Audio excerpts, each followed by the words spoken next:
There's something oddly satisfying about burying something weird in your garden and watching the soil come alive. But this isn't some clickbait stunt. This time I buried something fermented, a mushy, slightly sour-smelling mix of food scraps, in a bed that hadn't grown anything healthy in months. No worms, no crumbly texture, just lifeless, compacted dirt. Within weeks, something incredible happened.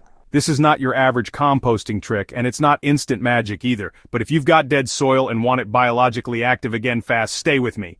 Because what I buried was Bokashi, and this odd, fermented mixture of kitchen waste doesn't just feed your soil, it reboots it. Let's dig into why Bokashi might be the microbial jumpstart your garden desperately needs, and exactly how to do it without causing a stinky mess or attracting pests. When gardeners talk about dead soil, they often point to low nutrients. But nutrients aren't the first problem. Biology is. Microbes, fungi, protozoa, and of course earthworms are the real engine of healthy soil. Without them, compost sits inert, roots struggle to absorb minerals, and plants yellow and stall out. Dead soil is often compacted, dry, and totally void of microbial life. You can add all the compost and fertilizer you want, but it won't matter if there's no biological community to unlock those inputs and cycle them. That's where Bokashi comes in. Unlike regular compost, Bokashi isn't aerobic.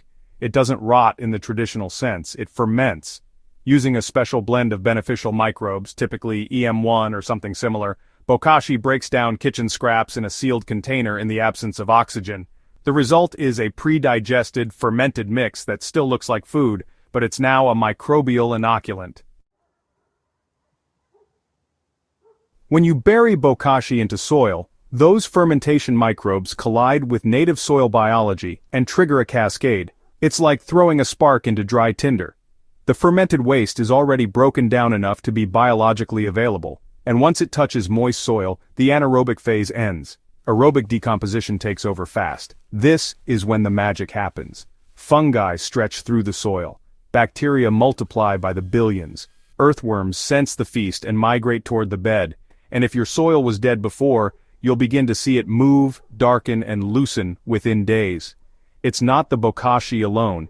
It's the way Bokashi acts as both food and microbial jumpstart that makes it so powerful. Start with Bokashi that has finished fermenting. That means it has spent at least 10 to 14 days in a sealed container, preferably with a bran-based inoculant, and has developed a sweet, sour, pickle-like smell. It should not be moldy or rotten. Choose a garden bed with compacted, lifeless soil. Dig trenches about 6 to 8 inches deep, directly where you want plant growth in the future. Pour the Bokashi waste into the trench and mix it lightly with a bit of surrounding soil. Then cover the trench completely. Don't plant into it immediately. The fermentation acids can burn young roots. Wait 2 to 3 weeks. During this time, the soil will change fast.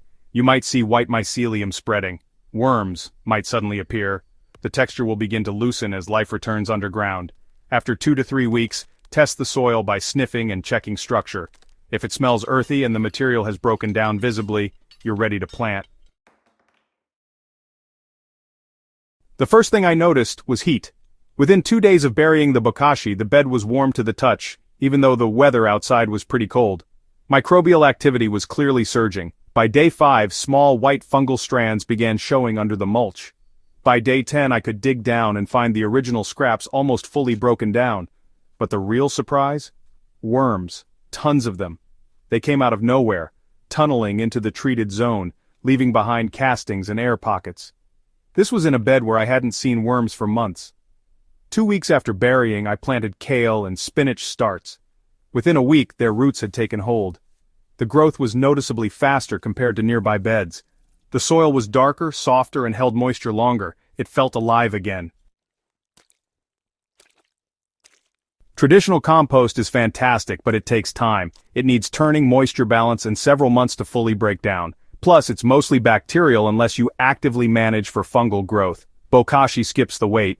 It delivers microbial diversity directly into the soil in a concentrated form.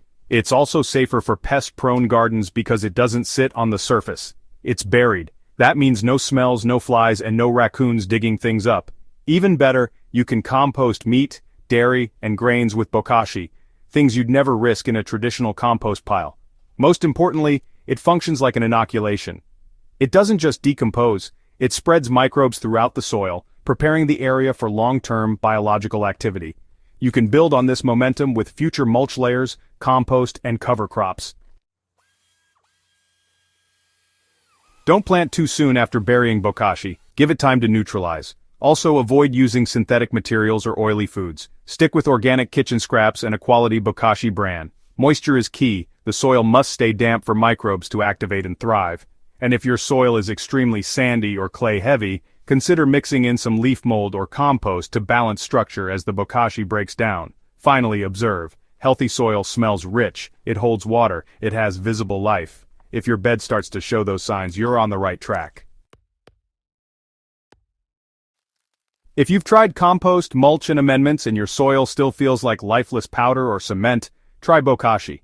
It might feel weird at first. Fermented food in the ground? Really? But it works. Not by adding nutrients, but by reigniting biology. That's the real secret. Living soil grows everything better. If you can restore microbial life, everything else follows. Nutrient cycling, water retention, root development, it all starts underground. So if this guide gave you a new idea, give it a try. Bury a bucket of bokashi, watch the soil change, then share your results. And if you found this useful, hit that subscribe button and share this with a fellow gardener. At Hydrohaven, we're always digging into smarter ways to grow. Stay curious and let the soil surprise you.